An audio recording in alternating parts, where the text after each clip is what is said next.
So some of you haven't gotten there yet. Some of you are probably having a hard time remembering this, but do you remember some of those assignments you got in college where you had to create something? Maybe you had to write a creative story, or in my case, as an architect, you were assigned a project. You had to design a building and come up with something that never existed before.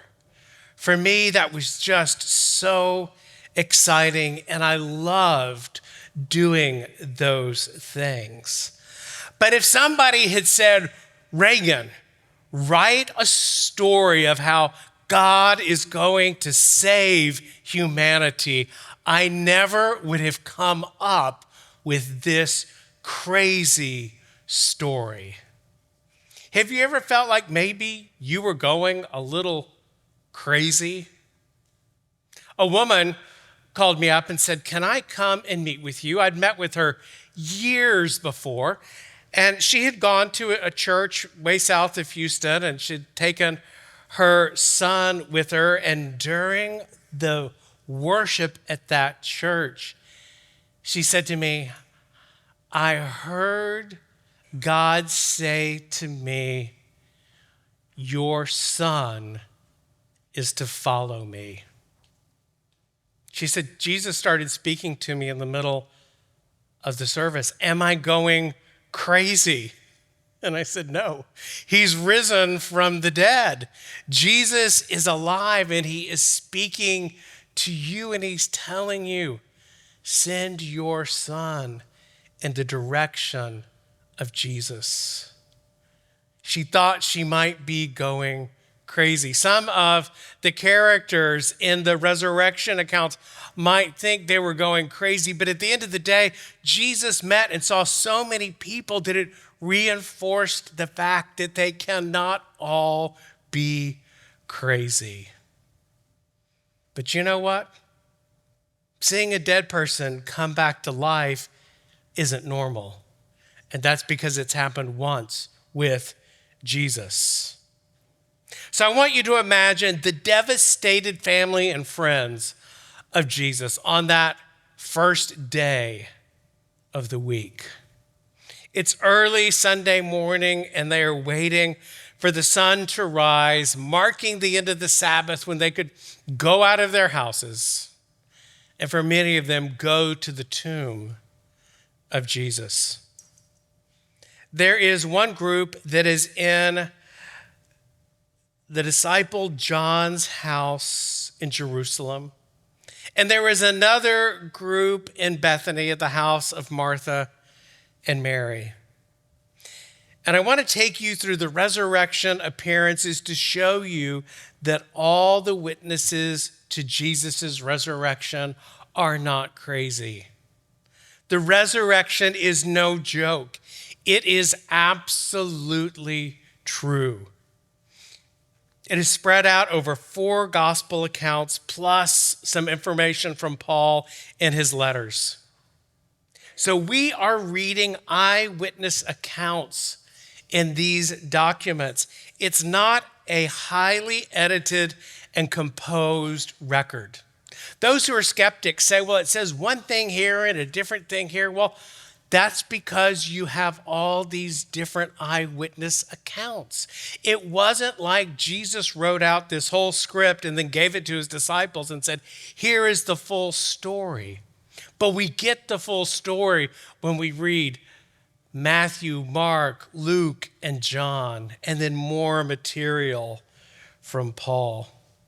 So the first event in the resurrection of Jesus is an earthquake. How appropriate. In Matthew 28, we read, "Now after the Sabbath, toward the dawn of the first day of the week, Mary Magdalene and the other Mary went to see the tomb. And behold, there was a great earthquake, for an angel of the Lord descended from heaven and came and rolled back the stone and sat on it." Why? It was not to let Jesus' body out, but to let the eyewitnesses in. Who were all the first eyewitnesses? They were all women. There was no way they could remove that stone. So God did it for them through an earthquake. So in this account, we know who Mary Magdalene is, but who's the other Mary? Well, she is the wife of Cleopas, who I take to be Joseph's brother, making her Jesus's aunt on his father's side of the family. So coming into Jerusalem that morning from Bethany, Mary Magdalene, Cleopas, and Mary stop at John's house where Mary, the mother of Jesus, is staying. Now, if you remember at the cross, Jesus gave his mother to John, and he took her to his home. John likely had a home in Jerusalem because of his fishing business. Do you remember he has a brother James, a father Zebedee? They have a fishing business up in the Sea of Galilee, and they sell fish in Jerusalem most likely. So he would have a storefront, a home, someplace there to work out of. And so John, Peter, Mary, the mother of Jesus, and her sister Salome, who is also John's mother, are all likely staying there in this home in Jerusalem. And Mary Magdalene and the other Mary pick up Salome, Jesus' other aunt, and they head to the tomb, leaving Cleopas with Jesus' mother. So these three will participate in anointing Jesus' body, or at least that's what they think they're going to do. Yet, to confuse things, there are two other women who watched Jesus die on the cross, Joanna and Susanna. And they are likely staying in Jerusalem's Hasmonean palace with Herod Antipas's party. And they also head to the tomb. And the two groups converge and discover the stone that they had seen on Friday had been rolled away. Fearful, they enter the tomb, and they find two angels. And one angel says, "Do not be afraid, for I know that you seek Jesus who was crucified. He is not here, for he has risen, as he said. Come, see the place where he lay, and then go quickly and tell the disciples that he is risen from the dead." Immediately, Mary Magdalene runs off to tell Peter and John back inside the walls of Jerusalem. And they run off to the tomb, leaving Cleopas behind with Mary, the mother of Jesus.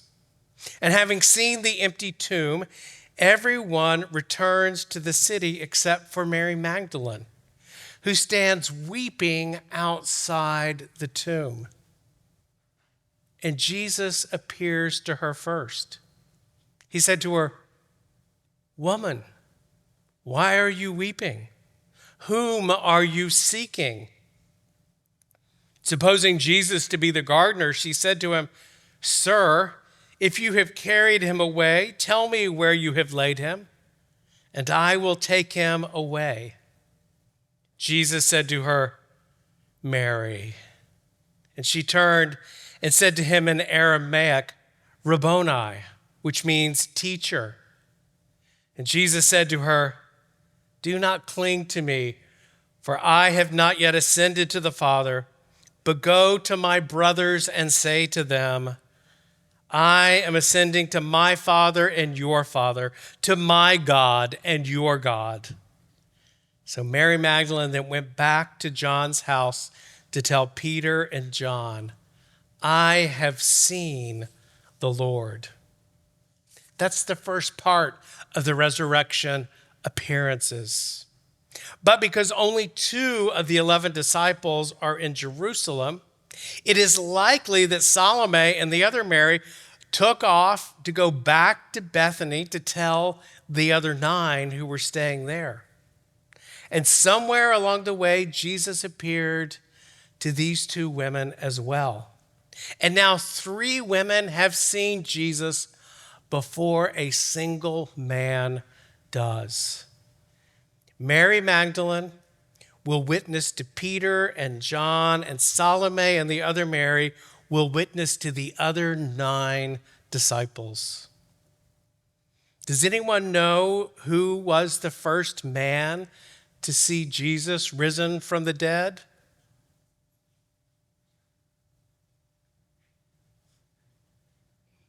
It's not a rhetorical question, but it's a hard one because there's so much information. It's Cleopas, who I believe to be Jesus' uncle and the other disciple whom Jesus meets on the road to Emmaus.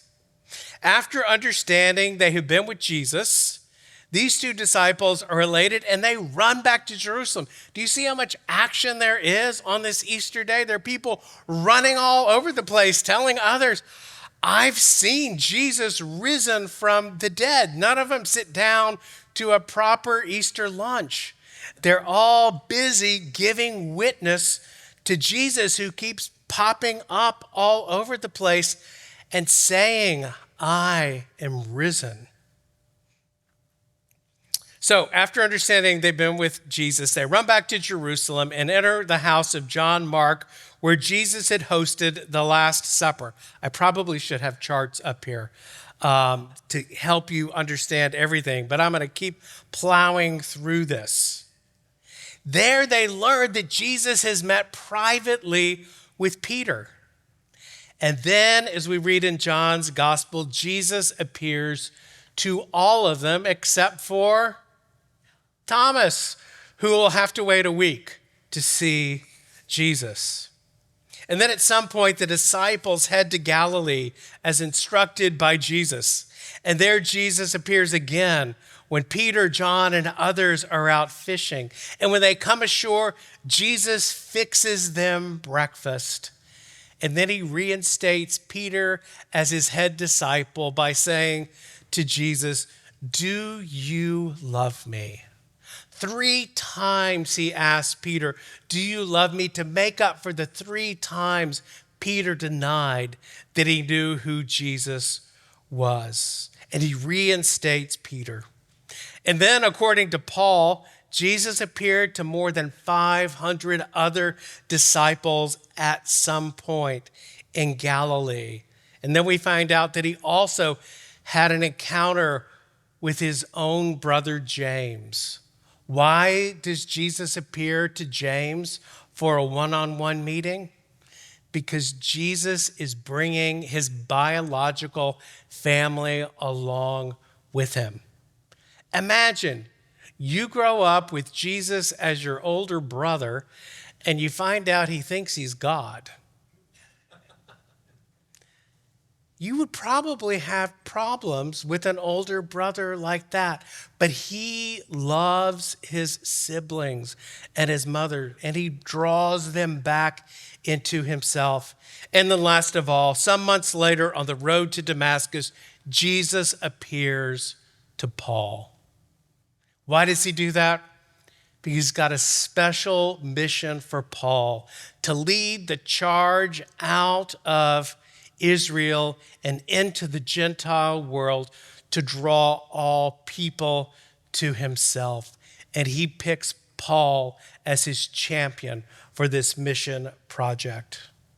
So why did Jesus appear to so many people, and why am I giving you all these crazy details? Because Jesus' resurrection appearance assured his disciples that his death had meaning and purpose, and that they were to bear witness to it. At the Last Supper, Jesus had said that his body broken and that his blood poured out was for the forgiveness of sins. In the Garden of Gethsemane, he intimated that in his death, he was effectively drinking the cup of God's wrath, that he bore the iniquity of us all upon the cross.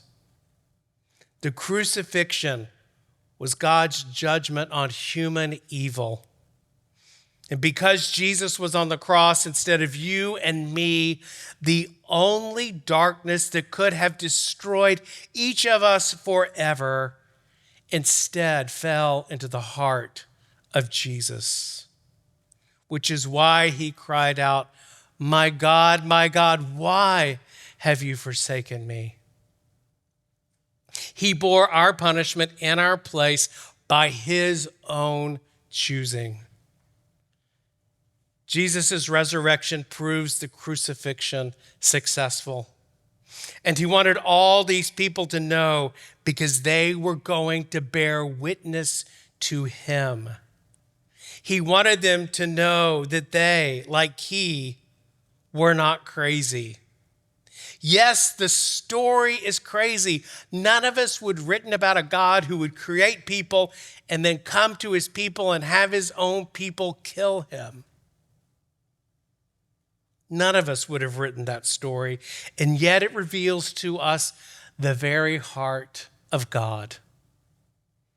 The resurrection also shows us three attributes of our amazing God: his awesome power over evil, death, and the grave, his righteous judgment in dying in our place so that we can be completely reconciled to him, and his unconditional love, a love that required him to die for us in our place. I never would have written this story, but God has. He has written it for you with his awesome power, his righteous judgment, and his unconditional love for you. And now that you know this amazing story, he wants you, like everyone who has witnessed the risen Jesus, to tell that story out into the world.